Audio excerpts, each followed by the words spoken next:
വിശുദ്ധ മാർക്കോസ് എഴുതിയ സുവിശേഷം 8-ാം അധ്യായം 1 മുതൽ 10 വരെയുള്ള വചനങ്ങൾ. വീണ്ടും അപ്പം വർദ്ധിപ്പിക്കുന്നു. ആ ദിവസങ്ങളിൽ വീണ്ടും ഒരു വലിയ ജനാവലി ഒന്നിച്ചുകൂടി. അവർക്ക് ഭക്ഷിക്കാൻ ഒന്നുമുണ്ടായിരുന്നില്ല. അവൻ ശിഷ്യന്മാരെ വിളിച്ചു പറഞ്ഞു, ഈ ജനക്കൂട്ടത്തോട് എനിക്ക് അനുകമ്പ തോന്നുന്നു. ഇവർ 3 ദിവസമായി എന്നോടുകൂടെയാണ്. അവർക്ക് ഭക്ഷിക്കാൻ ഒന്നുമില്ല. അവരെ വിശപ്പോടെ വീട്ടിലേക്ക് പറഞ്ഞയച്ചാൽ വഴിയിൽ തളർന്നു വീണേക്കും. ചിലർ ദൂരെ നിന്ന് വന്നവരാണ്.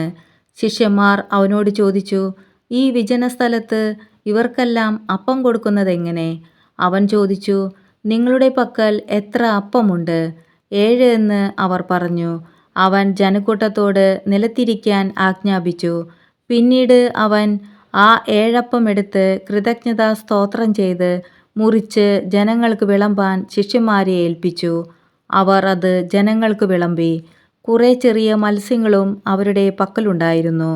അവൻ അവയും ആശീർവദിച്ചു വിളമ്പാൻ ശിഷ്യന്മാരെ ഏൽപ്പിച്ചു. ജനം ഭക്ഷിച്ച് തൃപ്തരായി. ശേഷിച്ച കഷ്ണങ്ങൾ 7 കുട്ട നിറയെ അവർ ശേഖരിച്ചു. ഭക്ഷിച്ചവർ ഏകദേശം 4000 പേരുണ്ടായിരുന്നു. അവൻ അവരെ പറഞ്ഞയച്ചതിന് ശേഷം ശിഷ്യന്മാരോടൊപ്പം ഒരു വഞ്ചിയിൽ കയറി ദൽമനൂത്ത പ്രദേശത്തേക്ക് പോയി.